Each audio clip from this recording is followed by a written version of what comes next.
नमस्कार, news one India देख रहे हैं आप और मैं हूं आपके साथ प्रभा जोशी।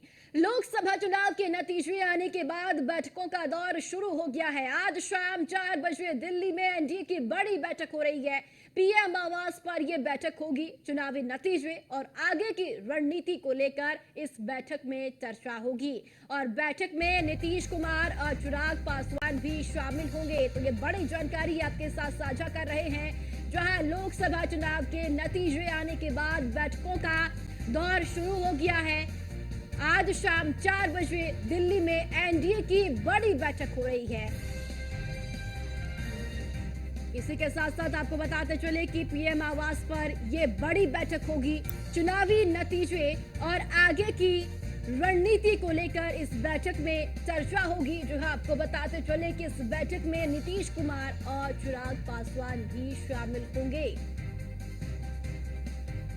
तो लोकसभा चुनाव के नतीजे आने के बाद ये बड़ी बैठक आज होने जा रही है। पीएम आवास पर यह बैठक होगी। इसी के साथ साथ आपको बताते चले कि इस बैठक में नीतीश कुमार बिहार के मुख्यमंत्री और साथ ही साथ चिराग पासवान भी शामिल होंगे और बीजेपी के कई बड़े नेता भी आज इस बैठक में शामिल होंगे और आगे की रणनीति को लेकर भी इस बैठक में चर्चा होनी है। तो चुनावी नतीजों के आने के बाद अब बैठकों का दौर भी शुरू हो गया है। आज शाम 4 बजे दिल्ली में एनडीए की बड़ी बैठक हो रही है। पीएम आवास पर ये बैठक हो रही है और इसी के साथ इस बैठक में चुनावी नतीजे और आगे की रणनीति को लेकर चर्चा होगी।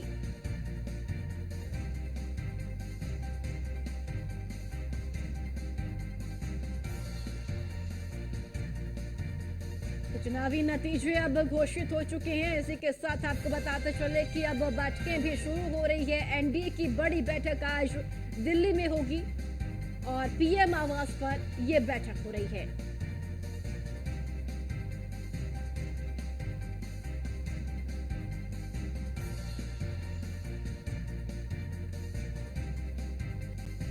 तो चुनावी नतीजों को लेकर भी इस बैठक में चर्चा होनी है और इसी के साथ साथ आगे को लेकर भी रणनीति इस बैठक में बनाई जाएगी। मुख्यमंत्री नीतीश कुमार और साथ ही साथ आपको बताते चले कि चिराग पासवान भी इस बैठक में शामिल होंगे। तो बीजेपी के और कई बड़े नेता भी इस बैठक में शामिल हो सकते हैं। पीएम आवास पर यह बड़ी बैठक होने जा रही है और इस बैठक में चुनावी नतीजों पर चर्चा होगी और साथ ही साथ आगे की रणनीति को लेकर भी इस बैठक में चर्चा होनी है। तो 24 का जनादेश आ चुका है, नतीजे घोषित हो चुके हैं, परिणाम आ चुके हैं और अब एनडीए बड़ी बैठक करने जा रहा है। जो आपको बताते चले कि पीएम आवास पर एनडीए की ये बड़ी बैठक अब होने जा रही है।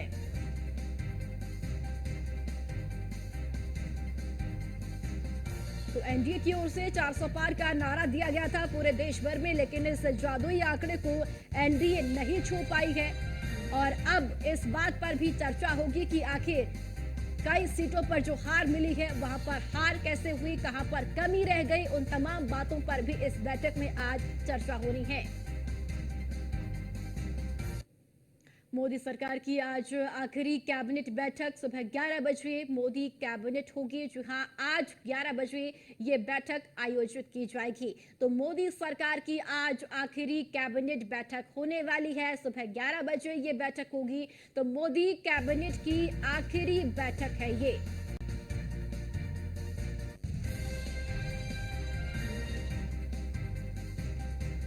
मोदी सरकार की आज आखिरी कैबिनेट की बैठक होने जा रही है। सुबह 11 बजे मोदी कैबिनेट की ये बैठक होगी और ये आखिरी कैबिनेट की बैठक है और इस कैबिनेट बैठक को 11 बजे आयोजित किया जाना है।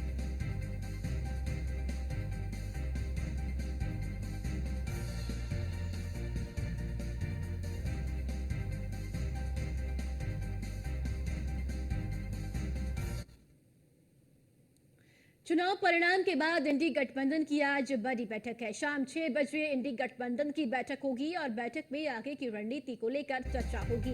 बैठक में अखिलेश यादव, शरद पवार, उद्धव ठाकरे शामिल होंगे और गठबंधन के कई अन्य नेता भी बैठक में शामिल होंगे। तो जहां एक तरफ एनडीए बैठक कर रही है, दूसरी तरफ इंडी गठबंधन की बैठक भी शाम 6 बजे होने वाली है और इस बैठक में आगे की रणनीति को लेकर भी चर्चा होगी। शाम 6 बजे इंडी गठबंधन की बैठक है और इस बैठक में सपा सुप्रीमो अखिलेश यादव, शरद पवार, उद्धव ठाकरे शामिल होंगे। इसी के साथ साथ तेजस्वी यादव भी इस बैठक में मौजूद रहेंगे और गठबंधन के कई अन्य नेता भी शामिल होंगे। और चलिए ज्यादा जानकारी के साथ पीयूष तिवारी हमारे संवाददाता ज्यादा जानकारी के साथ जुड़ चुके हैं। पीयूष, आप देखिए लोकसभा चुनाव के परिणाम घोषित हो चुके हैं। एक तरफ एनडीए की बैठक होगी, लेकिन अब इंडी गठबंधन भी शाम 6 बजे बैठक करने जा रहा है। क्या कुछ हो सकता है इस बैठक में पीयूष? बिल्कुल, अगर हम बात करें तो लोकसभा चुनाव के मद्देनजर जिस तरीके से कल आपने देखा कि नतीजे आए और एनडीए को करीब 292 तो वहीं इंडिया अलायंस को 234 के आसपास सीटें मिली, वहीं हमने को 17 सीटें मिली।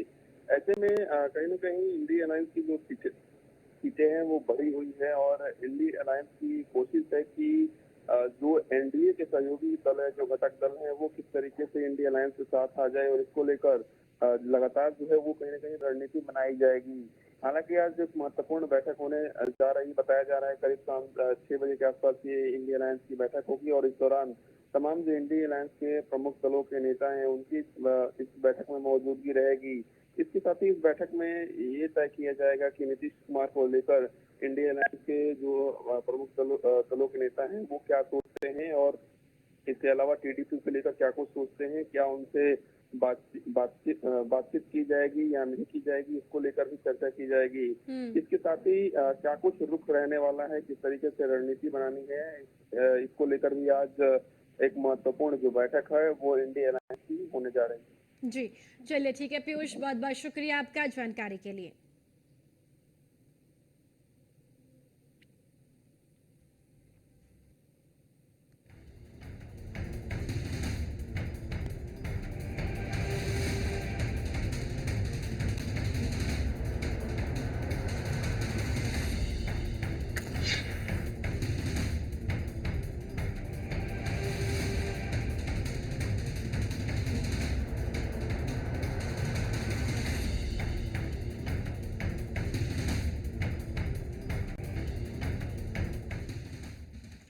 चुनावी नतीजों की तस्वीर साफ हो चुकी है और एग्जिट पोल के उलट इस बार के नतीजे चौंकाने वाले हैं। उम्मीद के उलट कई बड़े प्रोफाइल के नेताओं को करारी हार का सामना करना पड़ा। सबसे ज्यादा चौंकाने वाला नतीजा अमेठी का रहा, जहां केंद्रीय मंत्री स्मृति ईरानी को ऐसे शख्स से हार का सामना करना पड़ा जिन्हें नामांकन के अंतिम दिन प्रत्याशी घोषित किया गया था। सवाल उठता है कि क्या आखिर ऐसी क्या वजह रही जिसकी वजह से बीजेपी के बड़े बड़े विकेट गिर गए। इस रिपोर्ट में देखिए। सियासी आंधी में उखड़ गए बड़े बड़े राजनीतिक बरगद। जो ना सोचा था, ना उम्मीद की थी, टूट गई इस बार वो भी हद। यूपी में बीजेपी का प्रदर्शन ही पिछले 2 चुनावों से दिल्ली का नतीजा तय करता आया। बात चाहे 2014 की करें या फिर 2019 की, दोनों चुनावों में बीजेपी को 60+ सीटें अकेले यूपी से मिली, जिसकी वजह से सत्ता तक पहुंचने में बीजेपी को खासी मदद हुई। लेकिन इस दफे मामला गड़बड़ हो गया। सियासी आंधी में बड़े बड़े राजनीतिक बरगद उखड़ गए, जिनमें वो भी नाम रहे जिन्होंने शायद खुद को अजय मान लिया था। अमेठी के रण में हार गई दीदी, जिसकी उम्मीद शायद खुद स्मृति ईरानी ने नहीं की होगी, वो हो गया अमेठी में। 2014 के चुनाव में राहुल गांधी के हाथों हारने के बाद भी लगातार अमेठी में बने रहने का इनाम स्मृति ईरानी को 2019 में मिला, जब अमेठी की जनता ने स्मृति ईरानी पर भरोसा किया और इलाके की कमान उनके हाथों में सौंप दी। लेकिन महज 5 साल में ही ऐसा क्या हो गया कि अमेठी के सुल्तान को हराने वाली योद्धा को उनके सीपे सलाहकार के हाथों करारी शिकस्त का सामना करना पड़ा। सवाल उठता है कि आखिर क्यों? स्मृति ईरानी की हार की सबसे बड़ी वजह उनका ओवर कॉन्फिडेंस रहा।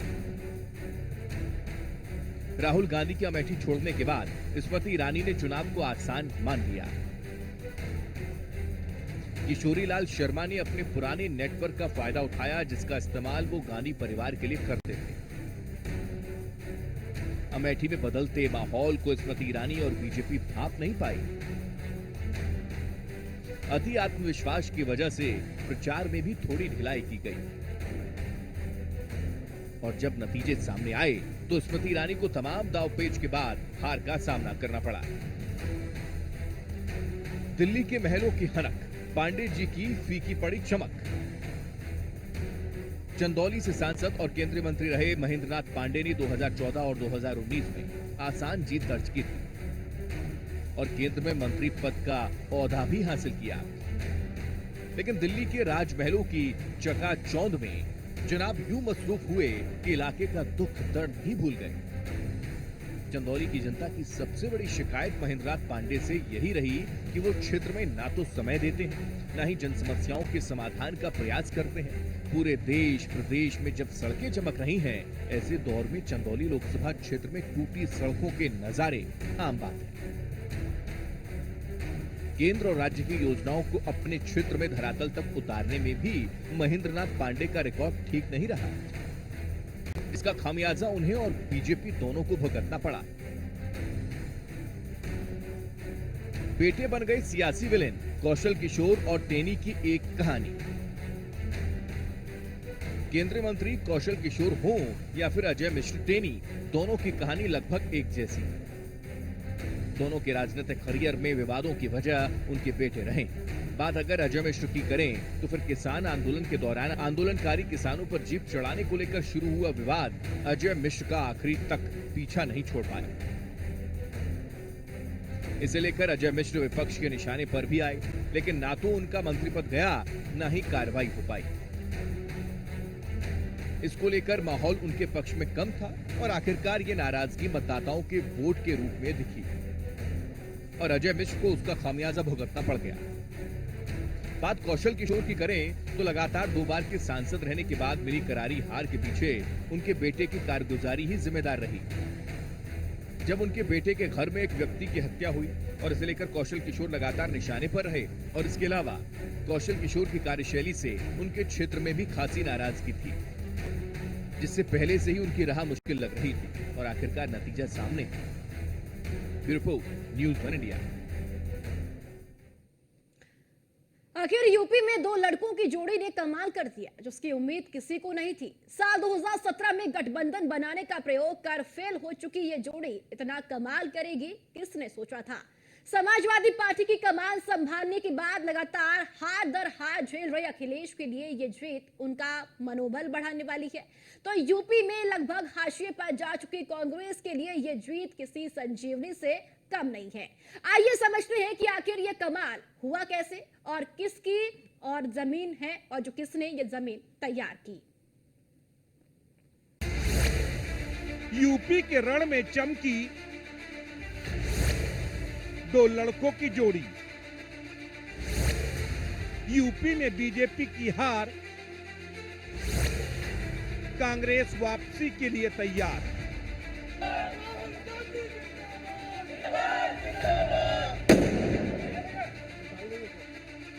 लखनऊ स्थित प्रदेश कांग्रेस का यह दफ्तर किसी जश्न के लिए दशकों से तरस रहा था, लेकिन अरसे बाद जब मौका मिला तो कांग्रेस के कार्यकर्ता खुद को रोक नहीं पाए और उतर आए सड़कों पर। इन चुनावी नतीजों ने किसी को भी खुलकर खुश होने का मौका नहीं दिया है। कांग्रेस जश्न भले ही मना ले, लेकिन उसे पता है कि वो अभी भी सत्ता से दूर है। वहीं बीजेपी भी खुलकर खुश नहीं हो पा रही, क्योंकि खुद के दम पर बहुमत नहीं मिला है। यानी सरकार जो भी बनेगी उसके लिए बैसाखी का सहारा लेना पड़ेगा ही। लेकिन इस बीच ये जानना जरूरी है कि आखिर ये तस्वीर बनी कैसे। तो इसके लिए यूपी के 2 लड़कों का करिश्मा समझना होगा। 2017 में यूपी के लड़के आए 7, लेकिन 2024 में जाकर बनी बात। अखिलेश और राहुल गांधी पहली बार 2017 के विधानसभा चुनाव में साथ आए थे। पार्टी की कमान पूरी तरह से हाथ में लेने के बाद अखिलेश यादव का यह फैसला गलत साबित हुआ और यूपी में बहुमत के साथ बीजेपी ने सरकार बना ली। फिर गठबंधन भी टूट गया। फिर आया 2019 का लोकसभा चुनाव, जब बुआ और बबुआ की जोड़ी बनी। इस जोड़ी में बुआ तो बाजी मार गई, लेकिन फंस गए बबुआ, जिन्हें 5 सीटों पर संतोष करना पड़ा। उसके बाद काफी तकरार, मनुहार, इजहार, इंकार के बाद दोबारा दोनों लड़के साथ आए और फिर कमाल कर दिया। अखिलेश के पार्टी का कमान संभालने के बाद उनके लिए इस चुनाव ने पहली बार कोई अच्छी खबर दी है, जिसमें अखिलेश यादव आराम से लड्डू बांट सकते हैं। फिलहाल की तस्वीर ये है। समाजवादी पार्टी 38 सीटों के साथ यूपी की सबसे बड़ी पार्टी बनी है, तो सहयोगी कांग्रेस ने 1 सीटों से 6 सीटों का सफर तय कर लिया है। बीजेपी 32 सीटों के साथ दूसरे नंबर पर है। सहयोगी आरएलडी की 2 और अपना दल की 1 सीटों के साथ यह आंकड़ा 35 तक है। इसी का नतीजा है कि बीजेपी खुद के दम पर बहुमत से दूर रह गई। हालांकि एनडीए ने भले ही बहुमत का आंकड़ा पार कर लिया है, लेकिन यूपी ने बीजेपी को जो डेंट दिया है, उससे उबर पाना बीजेपी के लिए आसान नहीं होगा। इसके लिए जिम्मेदार यही 2 लड़कों की जोड़ी है। अब सवाल उठता है कि क्या इन नतीजों के बाद यूपी में कांग्रेस रिकवरी करने में कामयाब होगी? क्या समाजवादी पार्टी के प्रदेश की सियासत में दखल और मजबूत होगी? क्या इन नतीजों से 2027 के विधानसभा चुनावों पर भी प्रभाव पड़ेगा? क्या ये नतीजे यूपी सरकार को अपने तौर तरीके बदलने को मजबूर करेंगे? क्या आने वाले दिनों में गठबंधन की सियासत और मजबूत होगी? असल में लोकसभा चुनाव से पहले ये अंदाजा लगाया जा रहा था कि अगर बीजेपी पूर्ण बहुमत के साथ सत्ता में वापस आती है और यूपी में अच्छा प्रदर्शन करती है, तो न केवल यूपी बल्कि देश के दूसरे राज्यों में क्षेत्रीय दलों की सियासत लगभग खत्म हो जाएगी। लेकिन अकेले यूपी में अखिलेश राहुल की जोड़ी ने क्षेत्रीय छत्रपों की सियासत में नई जान फूंक दी है। अखिलेश राहुल ने न केवल यूपी में अपनी पार्टी को दोबारा खड़ा किया है, बल्कि दूसरे राज्यों के क्षेत्रीय छत्रपों को भी नई संजीवनी दी है। Bureau report, news 1 India.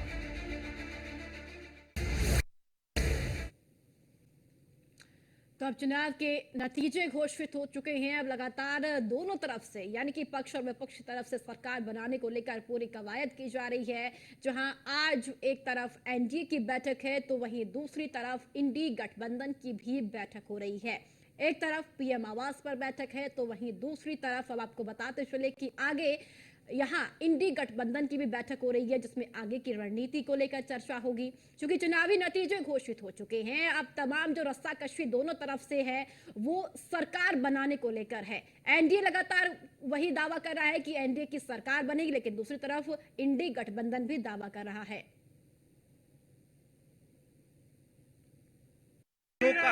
जो कहा वो किया। एक प्रचंड जीत आपने हासिल की। आपने कहा था कि हम लाखों के अंतर से जीतेंगे, टुकड़े टुकड़े गैंग नहीं जीतेगा। आपने जो कहा वो हो गया। किस तरीके से आप इस जीत को देखते हैं? जनता से क्या कुछ कहेंगे आप? नहीं, हमने कल भी कहा था कि भारत तेरे टुकड़े होंगे कहने वाला नहीं जीतेगा, भारत माता की जय कहने वाला जीतेगा। घर घर से आतंकवादी निकालने वाला नहीं जीतेगा, बल्कि आतंकवादियों को सही चोट पहुंचाने वाला दल का बच्चा जीतेगा। इस देश में सेना को गाली देने वाला नहीं जीतेगा, सेना को सैल्यूट करने वाला जीतेगा।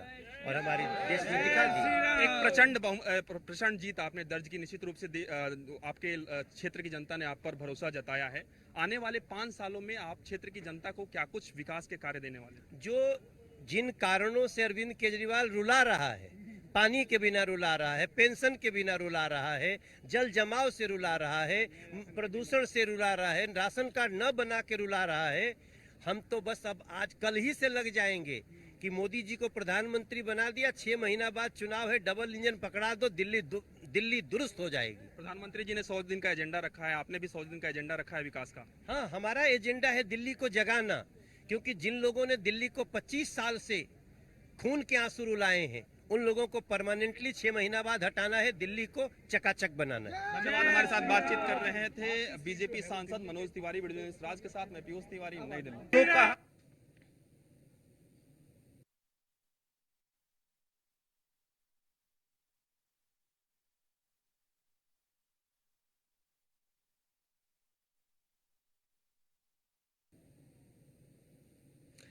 तो मनोज तिवारी को आपने सुना। मनोज तिवारी ने भी जीत हासिल की है। भारतीय जनता पार्टी ने एक बार फिर से इन्हें चुनावी मैदान में उतारा था और जीत हासिल मनोज तिवारी ने की और सामने प्रतिद्वंदी कन्हैया कुमार थे जिन्हें हार का सामना करना पड़ा। लेकिन एक बात साफ तौर पर जाहिर यहां पर होती है कि प्रधानमंत्री नरेंद्र मोदी एक बार फिर से बनेंगे, ये बात मनोज तिवारी ने कही है और साफ तौर पर दावा भी किया है कि अब एनडीए की ही सरकार फिर से रिपीट भी होगी। तो अब चुनावी नतीजे भी घोषित हो चुके हैं। 2024 का जनादेश आ चुका है और